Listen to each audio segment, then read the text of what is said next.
Good morning, student. Welcome in Gurukulam Academy Daily. Today we shall discuss the syllabus of mains of UPSC Civil Services Examination. There are total 9 papers which are held in 5 days continuously during the mains examination.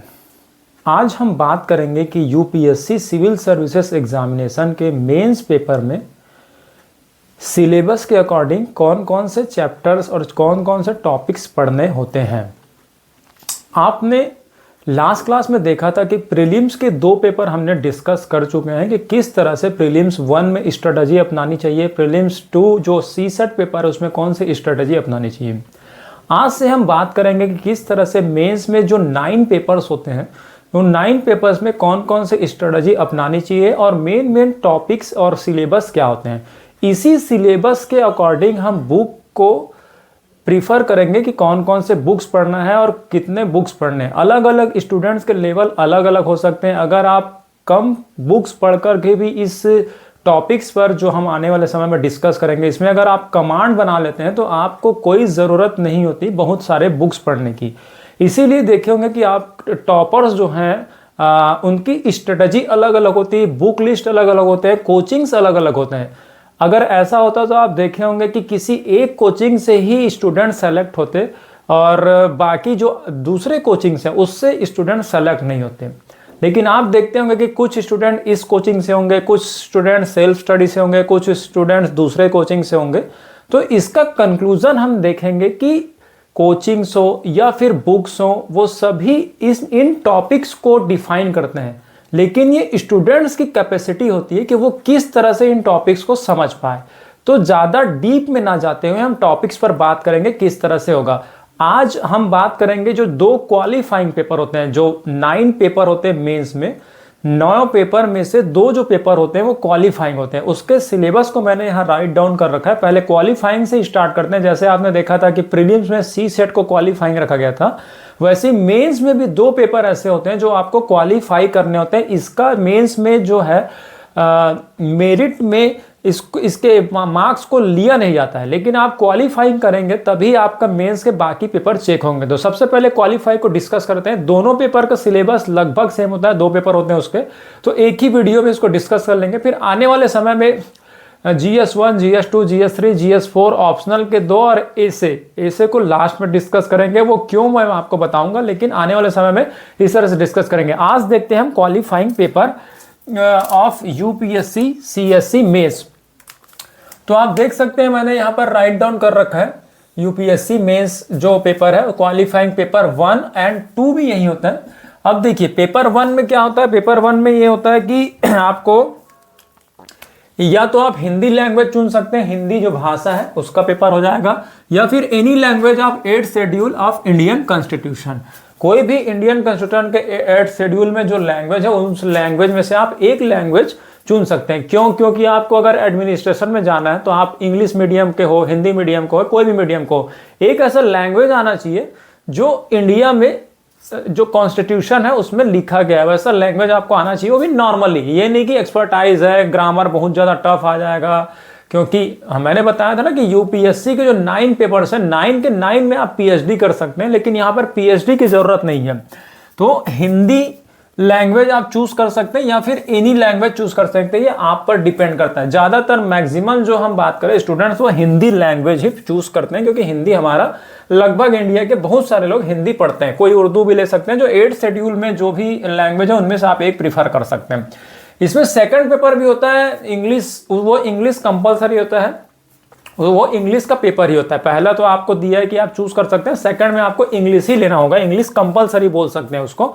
उसमें आपको कोई choice नहीं मिलता कि English को हटा करके कोई दूसरा ले ले, क्योंकि आप जानते हैं कि आप कोई भी लैंग्वेज जानते हो, लेकिन आज वर्ल्ड में अगर आपको कोई बात करना है, वर्ल्ड के नॉलेज को कोई इंप्लीमेंट करना है आपके डिस्ट्रिक्ट में जहां आपको डिस्ट्रिक्ट मिलता है, तो वहाँ पे इंग्लिश जो है ग्लोबल लैंग्वेज बोल सकते हैं। तो इंग्लिश कंपलसरी रखा गया है, वो भी नॉर्मल इंग्लिश, जिससे आप कम्युनिकेशन कर सके, समझ सके, बोल सके, पढ़ सके, लिख सके।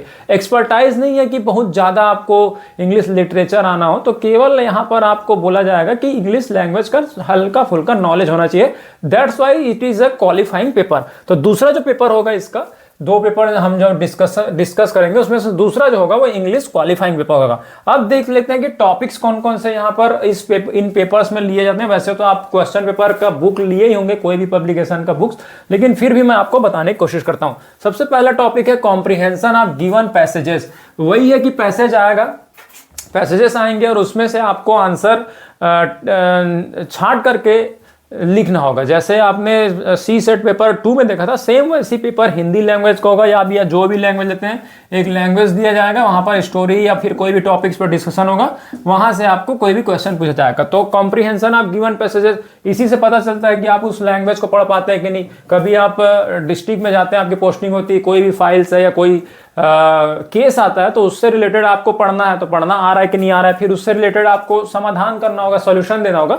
सेम वही प्रैक्टिस यहाँ पर कराया जाता है मेंस में कि कॉम्प्रिहेंशन ऑफ गिवन पैसेजेस। दूसरा हो जाएगा प्रेसी राइटिंग। प्रेसी राइटिंग यानी क्या होता है कि संक्षिप्त लेखन, शॉर्ट में कोई चीज को लिखना, बड़ा स्टोरी दिया हुआ है उसको छोटे में लिखना है, अगर कोई मूवी देख रहे हैं उसको शॉर्ट में समझा देना, तो ये होता है आपका प्रेसी राइटिंग।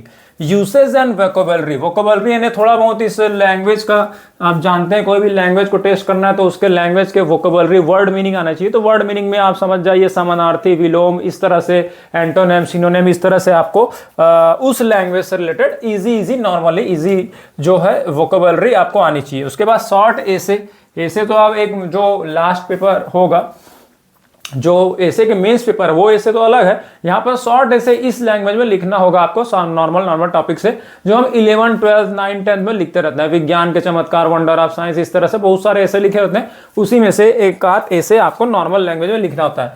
और जो लास्ट टॉपिक है English to Hindi and Hindi to English translation, ये आपका जो है, अगर आप हिंदी लेते हैं तो हिंदी में आएगा, अगर कोई दूसरा लैंग्वेज लेते हैं तो उससे आपको इंग्लिश में ट्रांसलेशन, और जो लैंग्वेज है उससे इंग्लिश में ट्रांसलेशन करना, और इंग्लिश से उस लैंग्वेज में ट्रांसलेशन करना, जो भी लैंग्वेज लेते हैं उसमें। तो ये पेपर 1 के लिए सिलेबस होगा। अगर आप कोई भी सब्जेक्ट वाला पेपर लेते हैं, इंग्लिश में तो क्या इंग्लिश से इंग्लिश ट्रांसलेशन करोगे, तो इंग्लिश से इंग्लिश ट्रांसलेशन नहीं किया जाता। तो ये देख सकते हैं इतने टॉपिक्स हैं हमारे क्वालिफाइंग पेपर में। और ये जो पहला पेपर होगा हिंदी या कोई लैंग्वेज वाला कंपलसरी, वो not for Arunachal Pradesh, Manipur, Meghalaya, Mizoram and Nagaland and Sikkim. यहाँ के स्टूडेंट के लिए कोई कंपलसरी नहीं है कि वो इस पेपर को लें। एंड 25% यहाँ पर क्वालिफाइंग मार्क्स रखा गया। 33% आपने देखा था सी सेट में रखा गया था, लेकिन यहाँ पर केवल 25% यानी कि 75 मार्क्स आना चाहिए आउट ऑफ 300 मार्क्स में। ठीक है, 300 मार्क्स का पेपर होता है, ये 3 घंटे का पेपर होगा, 300 मार्क्स।